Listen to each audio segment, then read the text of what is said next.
Queridos amigos do Conversa de Violonista, estamos retomando a nossa produção de vídeos, agora com um assunto que diz respeito ao refinamento da interpretação com base em uma compreensão da estrutura da obra.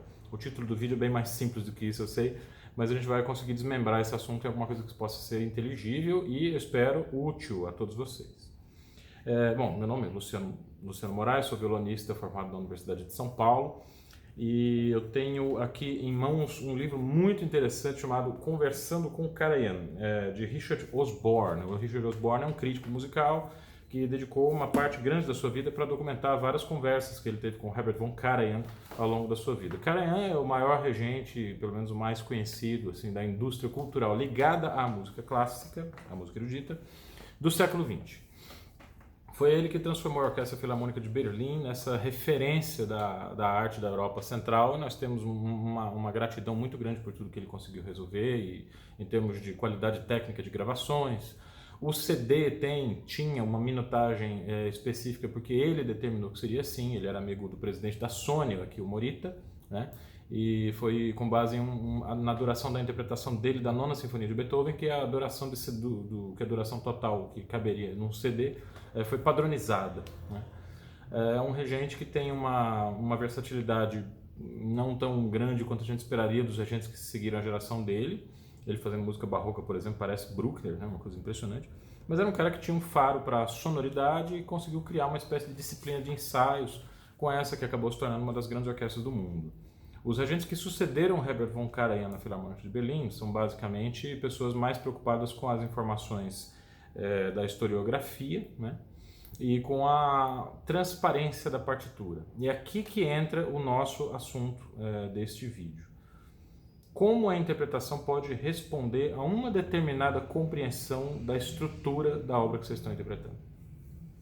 Eu falo especialmente de Cláudio Abbado e de Simon Rattle, que são os dois sucessores mais conhecidos da Filarmônica de Berlim. O maestro russo Kirill Petrenko está há 1 ano ou 2 anos à frente da Filarmônica de Berlim, e a gente ainda está vendo, né, estamos na expectativa para ver que tipo de trabalho ele vai desenvolver com essa orquestra, se ele vai realmente caminhar adiante nesse ideal de buscar uma transparência sonora, ou se ele vai recuperar a boa e velha tradição do som caudaloso, né, do som grandioso, pelo qual essa orquestra ficou conhecida nas mãos de Herbert von Karajan. Eu vou agradecer ao Celso Sintra pelo empréstimo voluntário desse livro. Celso, meu querido, onde quer que você esteja, você é professor aí na Universidade Federal de Uberlândia, né? Se você estiver vendo esse vídeo, eu te agradeço muito por ter perdido esse livro comigo. E se você quiser ele de volta, eu posso providenciar a devolução, né? Mas por enquanto ele foi bastante útil para elaborar a ideia desse vídeo, por causa de uma frase que eu li em um trecho que eu inclusive não consegui localizar. O entrevistador, o Osborne, pergunta a Herbert von Karajan, como base para uma pergunta que vai ser desenvolvida mais além, ele diz assim: o senhor é conhecido por ter uma ideia de que cada obra musical tem somente um ponto culminante. Atenção para essa questão, tá? Karajan responde como se tratasse da questão mais simples do mundo. Ele diz assim: é óbvio. Ora, o que significa isso? Esse é aquele momento, assim, em um livro que a gente está lendo, que a gente precisa realmente parar e refletir sobre o impacto que aquilo pode ter nas nossas próprias produções musicais, na nossa forma de tocar, na própria forma de tocar, né? Antes de mais nada, a gente precisa compreender que um ponto culminante em uma obra é uma coisa muito difícil de definir, tá? Não se trata simplesmente de ser aquele momento em que a gente toca mais forte, mas é o momento em que a gente dá um pouco mais de ênfase. E aqui eu estou, de propósito, tornando a minha fala um pouco mais lenta para indicar a vocês como é possível conferir ênfase a uma ideia sem que necessariamente eu precise gritar naquele momento em que eu estou dando essa ênfase. A ênfase pode ser obtida através de um recurso de andamento. A gente pode simplesmente segurar uma nota que a gente considera o ponto culminante da partitura, tornar o tempo um pouco mais lento naquele momento para que aquilo fique ressaltado, né? E isso já é suficiente para a gente dizer a nossa compreensão a respeito da partitura, porque afinal é o ponto culminante que a gente considera que seja naquele lugar, naquele momento específico. O que Karajan pretende dizer com essa expressão é uma coisa que fica ao longo da entrevista. Depois eu tive que pesquisar um pouco sobre isso com os meus próprios professores. Na época que eu li isso daí eu tinha uma certa ideia a respeito do que ele estava dizendo, mas isso é uma coisa que tem que ser pesquisada na sua própria forma de tocar. Eu me lembrei das aulas com o meu mestre Delton Gloeden, quando ele pedia uma nota específica que fosse tocada não tão forte. Ele sempre falava isso, né? Olha, esse trecho aqui não é tão forte. E na outra semana eu aparecia tocando aquele pianíssimo e ele me pediu para tocar forte de novo. O que estava em jogo ali era um diálogo que ele estava tentando estabelecer de caráter estritamente musical. Se eu não tivesse compreendido claramente por que aquela nota específica tinha que ser tocada não tão forte, seria muito difícil para ele explicar racionalmente a razão dessa orientação. O que eu fui desenvolvendo ao longo do tempo, e eu tento trabalhar isso com os meus alunos hoje, é uma percepção do todo da obra.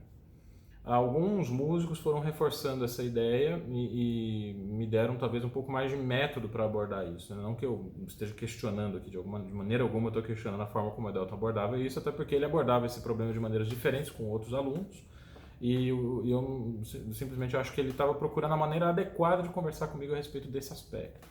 As nossas melhores aulas sempre foram com muito pouca troca de palavras. A gente estava em torno de uma gravação, ouvindo música junto, ou tocando. Ele tocava muito nas aulas, eu tocava muito nas aulas também, e era sempre um processo muito pela linguagem musical, especificamente pela linguagem musical. Algumas ideias a respeito do que significa esse ponto culminante foram registradas na minha dissertação de mestrado. O que significa atingir o ponto culminante de uma peça? Na minha dissertação de mestrado, eu fiz uma entrevista com o Sérgio Abreu, o grande violonista carioca, que hoje é luthier, um dos maiores luthiers das Américas, né, talvez do mundo. E ele tem teve bastante coisa para falar a respeito dessa concepção de ponto culminante.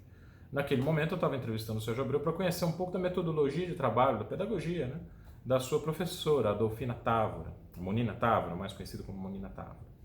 E o Sérgio Abreu pôde me dizer então com uma certa precisão, né, que ela era muito preocupada em orientar tanto ele quanto o seu irmão Eduardo Abreu, em duo ou em solo. Ela era muito preocupada em orientar os alunos dela a procurarem um único ponto culminante, mas de um segmento. Aí é uma ideia um pouco diferente. O Sérgio Abreu parte da ideia de que qualquer segmento musical tem somente um ponto culminante. Aqui eu estou falando estritamente de frases ou de semifrases. Pegue, por exemplo, uma peça como a Alemanda da suíte BWV 996 de Bach, que seria a suíte 1, né, para alaúde, mais conhecida como suíte número 1 para alaúde, que não é a número 1 nada, por isso que eu prefiro me orientar pelo código, né, o BWV 996. A Alemanda dessa suíte está editada no livro O Curso Progressivo de Violão, portanto se tornou bastante famosa nessa publicação do professor Henrique Pinto, né, o Curso Progressivo de Violão do professor Henrique Pinto. Não é uma peça extremamente difícil de abordar, acho que a maioria do pessoal que acompanha o canal poderia pelo menos ler essa música com muita desenvoltura. E a gente tem ali uma peça dividida em duas partes. A seção A, que é repetida, e a seção B, que é repetida. A seção A, tanto quanto a seção B, tem somente um ponto culminante, quer dizer, uma nota ou um compasso específico que precisa ser tocado de maneira um pouco mais enfática do que os outros. Fica na disputa para perceber quais desses pontos culminantes das duas seções é mais forte do que o outro. Da mesma maneira, a gente pode criar seções menores, onde a hierarquia de intensidade das notas vai variar. Qual é a utilidade disso? Qual é a utilidade desse método de compreender, ou procurar, ou buscar o ponto culminante de uma determinada seção, de uma determinada frase? Antes de mais nada, o refinamento da técnica. Como nós não estamos falando de acentos, nem mudanças de dinâmica, esse ponto culminante precisa ser atingido com um leve destaque, mas que não pode soar fora do contexto. Eu não estou muito preparado para dar exemplos musicais concretos, mas eu recomendo vocês ouvirem as gravações dos violonistas mais importantes, especialmente o Julian Bream, né, que nós estamos providenciando uma série de homenagens ao Julian Bream esse ano. Vocês vão perceber que ele toca sempre de uma forma muito tranquila, de uma forma muito relaxada. O Julian Bream quase nunca busca o máximo da potência do seu som. Ele vai encontrar essa potência em alguns momentos muito específicos. E cada uma das notas de cada uma das frases das peças que ele toca são muito bem dosadas, em um nível muito sutil e microscópico, que a gente, se não estiver prestando muita atenção, se a gente estiver ouvindo a música como se ouve música de mobília, né, fazendo outras coisas enquanto escuta a gravação, realmente a gente acha que ali está um intérprete muito preciso, muito exato, que não varia muito as dinâmicas, especialmente nas suas gravações de John Dowland. O Julian Bream vem de uma concepção em que a música antiga precisava ser comunicada de uma forma muito direta, né, inclusive por causa da ideia do rigor do contraponto. Vamos aprofundar um pouco nessa ideia antes da gente seguir adiante com a ideia do ponto culminante. O que significa estilo estrito? Durante muito tempo, os compositores dividiam as suas ideias, ou a maneira como eles compunham as suas obras, em caráteres diferentes.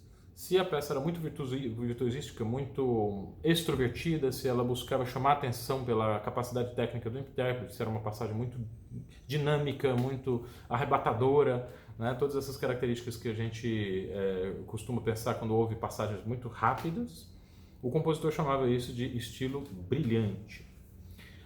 O estilo baixo era o estilo que estava referenciado na música popular, na música de dança da época.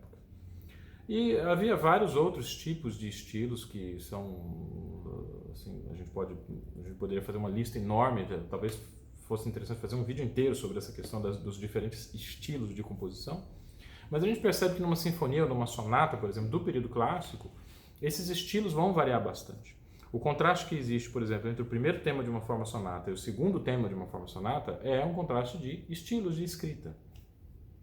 O que a gente tem a partir desses estilos de escrita são balizas nas quais o compositor pode se ancorar para seguir a escrita do seu discurso, ou seja, articular a sua linguagem. Um compositor não cria uma obra do nada, ele sempre está tentando jogar com uma unidade em relação a algo que já existe e a sua própria proposição estética ou sua própria proposição poética, como queiram, de uma forma de comunicação musical que na verdade já está estabelecida.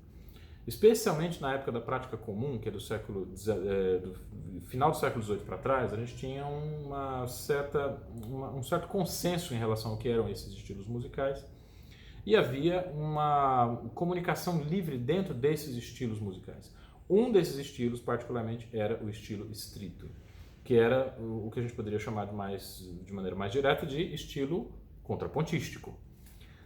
Entendeu-se no começo do século XX que para que a polifonia de uma peça fosse suficientemente bem compreendida, todos os outros parâmetros interpretativos precisavam ser congelados. Para que o contraponto, para que as várias vozes de uma peça pudessem ser bem escutadas, o intérprete precisava restringir o seu tempo e restringir a sua dinâmica. Em épocas em que prevalece uma concepção composicional polifônica, do período barroco para trás, período barroco, período renascença, são épocas em que o compositor está sempre preocupado em fazer linhas independentes. Ele quase nunca pensa em termos de harmonia, ele pensa em termos de linhas independentes. Estou pensando na primeira etapa do período barroco, tá? Eu sei que o baixo contínuo vai surgir nessa época, mas pelo menos nas primeiras etapas do período barroco, a forma de pensar dos compositores era eminentemente polifônica. A concepção do começo do século XX, até no meio do século XX, era que os intérpretes tinham que restringir tempo, dinâmica, né, para que esse contraponto ficasse claro, fosse pronunciado de maneira clara.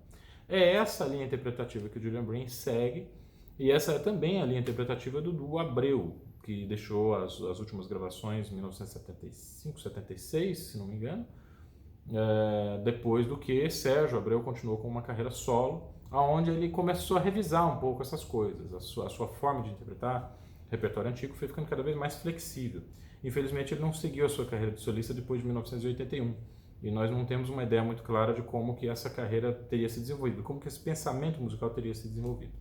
Eu sei que Sérgio Abreu é um assíduo ouvinte do repertório de música antiga historicamente informado. Então é de se supor que ele teria, sem dúvida nenhuma, incorporado esses elementos interpretativos nas suas práticas violonísticas, caso tivesse continuado a se dedicar ao violão. No caso do Julian Bream, o que acontece é esse esforço para que o contraponto seja escutado. Isso coloca o violonista numa situação bastante complicada. E, a meu ver, o Julian Bream se safa dessa situação na maior parte das vezes, acho que na totalidade das vezes, de uma forma muito brilhante. Pequenas gradações de intensidade podem ser ouvidas nas suas execuções. Nós nunca ouvimos uma gravação de Julian Bream que as notas sejam estritamente iguais. Isso levaria a uma monotonia mortal. Mas se ele tivesse jogando com os acentos de maneira muito exagerada, a gente também não conseguiria ouvir porque a peça não teria coerência. Esse é o dilema, esse é assim, a grande, vamos dizer, entre a cruz e a espada, no meio do qual, né, é um espaço no meio do qual os intérpretes precisam se mover, precisam se encontrar. Não exagerar demais a execução dos pontos culminantes, mas também fazer isso de uma maneira que os ouvintes possam perceber que alguma coisa importante aconteceu naquele momento. Tá? Como eu disse no começo do vídeo, quase todos os segmentos podem ser compreendidos em termos de uma hierarquia de volume de som. Quando a gente canta, isso fica muito evidente. Tá? No livro O Caminho para a Música Nova, de Anton Webern, ele escolhe para falar de coerência musical justamente uma melodia folclórica da Alemanha, em que a gente percebe perfeitamente a existência de um ponto culminante em um único lugar, em um único momento. Os cantores fazem isso de uma maneira muito natural porque eles têm a fala, eles têm a palavra para se orientar. Mas para os instrumentistas e o pessoal que toca ou que trabalha com música pura ou música absoluta, talvez esse processo não seja assim tão azeitado, não seja um processo tão fácil, tão tranquilo de se encontrar. Por isso esse assunto é muito importante. A partir do momento em que a gente consegue fazer um intérprete se sensibilizar para os aspectos de forma, estrutura, harmonia e textura, algumas respostas começam a aparecer em relação ao ponto culminante das várias partes, dos vários trechos das obras às quais a gente está se dedicando. Essa é uma preocupação que deveria estar presente desde a primeira aula de todos nós que somos professores, porque isso realmente dá ao estudante um senso de atitude e um senso de iniciativa própria. Ele não pode esperar que o professor lhe diga o que fazer. Ele precisa ter ideias e essas ideias precisam ser estimuladas a aparecer a partir de alguma coisa, a partir de alguma orientação. É evidente que a gente não espera de nenhum estudante que ele comece a fazer loucuras simplesmente por fazer. Mas um instrumentista ou um estudante de violão que traga ideias doidas, eu sempre tendo a preferir aqueles que são muito comportados. Os estudantes sempre instigam o professor a procurar explicações mais consistentes para suas ideias e instigam o professor também a cooperar com essa busca, caso ele esteja bem estimulado a encontrar recursos ou propostas ou ideias interpretativas para colocar nas suas partituras. Há muito a se dizer a respeito disso, mas eu sugiro a vocês que dão aula, a vocês que estudam violão de uma forma geral, que comecem a pensar nesse aspecto. Qual é o ponto culminante da primeira frase da peça que vocês tocam? Qual é o ponto culminante da primeira sessão da obra que vocês estão tocando? Quando a gente começa a pensar nessas coisas, aí a técnica da gente, e agora a gente chega no ponto que eu anunciei no começo do vídeo, a nossa técnica vai ficando um pouco mais refinada. Porque não se trata só de tocar forte ou tocar fraco. Não se trata, sobretudo, não se trata de tocar forte o suficiente para sermos ouvidos. Porque o violão tem esse problema, né?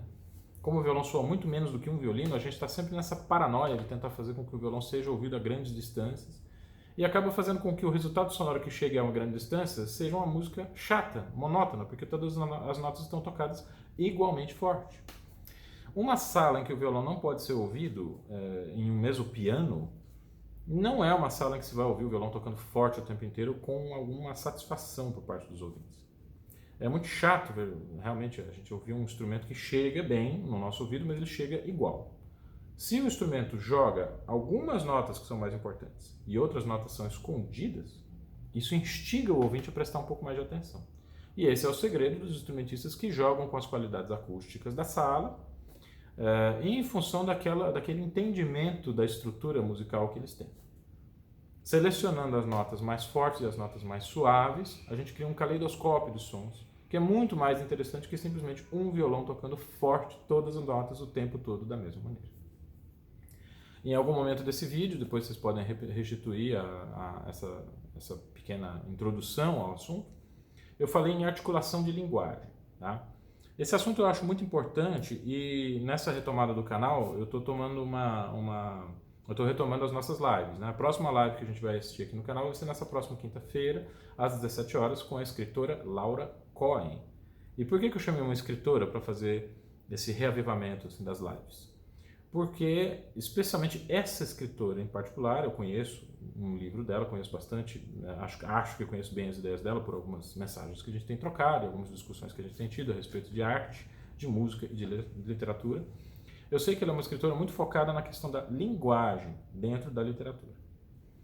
Basicamente, nós não podemos considerar literatura tudo aquilo que nós somos capazes de colocar no papel. Muita coisa que a gente escreve são simplesmente reflexões, ponderações, memórias. Para que essas reflexões, essas ponderações, essas memórias, esses textos que todos somos capazes de escrever, se tornem literatura, é necessário passar por um tipo de processo muito específico, que a gente vai discutir com a Laura nessa live, tá? Dia 19, quinta-feira, às 17 horas. No caso da música, a gente teria uma certa facilidade para discorrer nesse tema, não só porque eu sou músico, mas também porque a música não se deixa prender por conceitos. Você não pode dizer que uma nota ou um acorde significa tal sentimento, ou tal sensação, ou tal afeto. Embora durante muito tempo os compositores tenham escrito música baseados nessa ideia, a gente chama isso de teoria dos afetos, né? O fato dessas obras sobreviverem ao esfacelamento do mundo de significados dentro do qual essas obras foram compostas, né? O fato dessas obras continuarem dizendo coisas pra gente, mesmo que a gente não saiba o que é um passus duriúsculos, ou a gente não sabe o que é uma catabases em música, ou a gente não tem a clareza em relação ao que sejam todas as figuras retóricas que evocam sentimentos, essas obras continuam significando para nós. Isso significa que a relação de significado entre sons e outros conceitos fora da música não é essencial à linguagem musical. O que é essencial à linguagem musical é algo que tem que ser buscado em outro lugar. Eu suspeito de que haja uma coisa ou algum elemento em comum entre todas essas artes, no sentido da abordagem do material, mas eu vou deixar essa conversa para rolar com mais tempo e com mais cuidado, com a presença da Laura Cohen aqui. Todo esse processo de reflexão em torno da linguagem musical mexe com a cabeça da gente no sentido afetivo, intelectual e físico. O físico a gente esquece. A gente esquece de controlar digitalmente cada uma das notas em função de uma compreensão musical específica. O trabalho que visa expressar a nossa compreensão a respeito da obra é a parte mais divertida, mais interessante da prática musical.